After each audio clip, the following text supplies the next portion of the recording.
Last thing to hit on here before we get out of here, we can make this kind of a quick hitter because I think as we go throughout the rest of the spring and into summer, recruiting continues to come to the forefront. Of course, as a new recruiting class ramps up, the question that we asked in our group text is the crown of the SEC East a little less secure than we originally thought? Georgia's obviously won back-to-back national titles. They have a really good chance to do it 3 times in a row this season, but you look at what's going on in the state of South Carolina, for instance. Shane Beamer's recruiting the East Coast like nobody's business. He's getting hometown recruits to stay home for the first time in quite some time.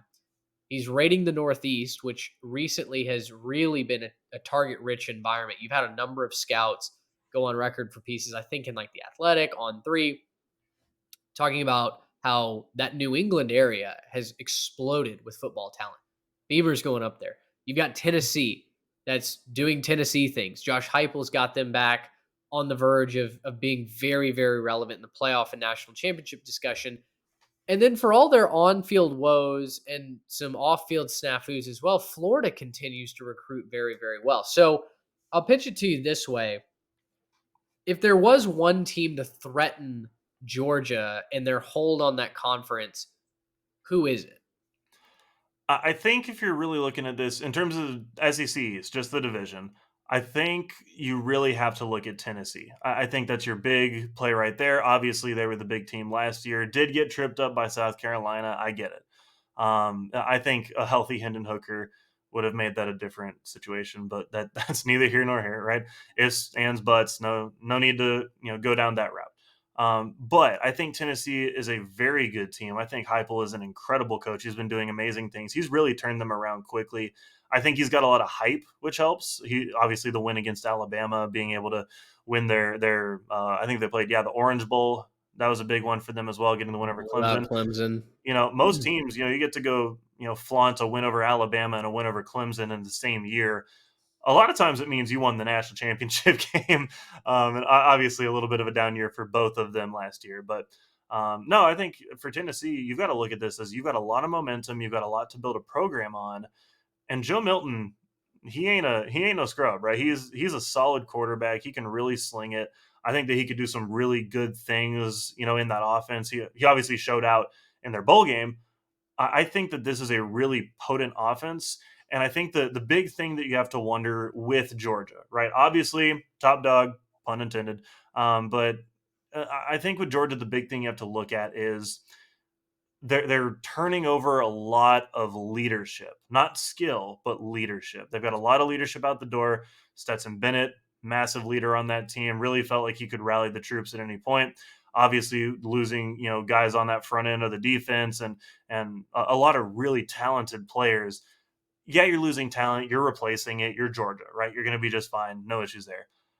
I just really wonder what leadership does in a situation like that, right? They played that game between the hedges last year, if I am correct. They'll play that game in Knoxville this year. Correct. So Georgia having to go to Knoxville with a team that might be just as hot as Tennessee was last year.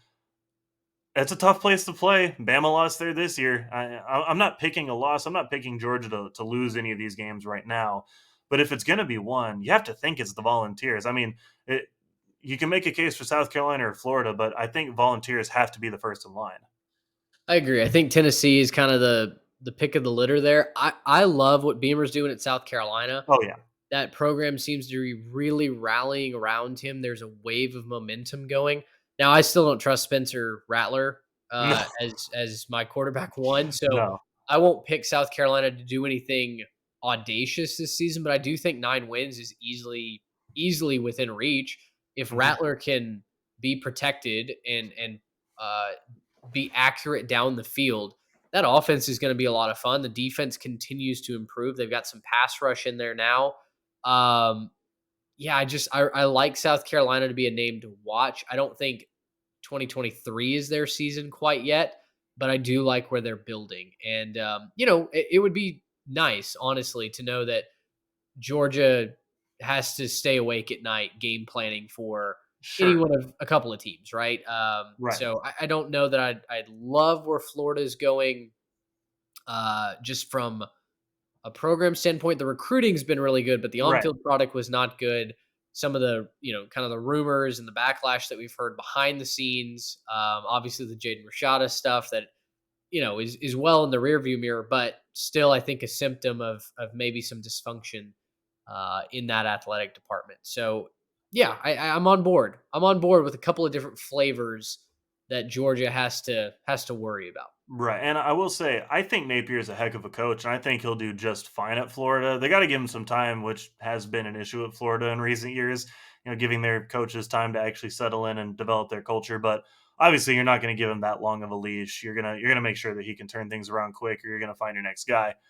That being said, I totally agree with you with South Carolina that maybe next year is when we're really looking at a good South Carolina team competing for that conference. I would say this too, depending on how they perform this year, if they get to 9 wins, I could see them landing a huge quarterback transfer or some situation like that where they're now the transfer destination next year, right? They've Right. proven it for a couple years at that point. They keep improving. Maybe 9 wins gets them to a pretty high profile bowl game and they win. I think a little bit more exposure, and you're starting to say, hey, maybe South Carolina is not a joke. Maybe it wasn't a fluke. Maybe Beamer knows what he's doing. I think he does. And he certainly seems like a fun coach to play for. I think that's definitely a situation. But yeah, I think you could see them maybe next year making that big jump, especially in the transfer portal. Gracious. Yep.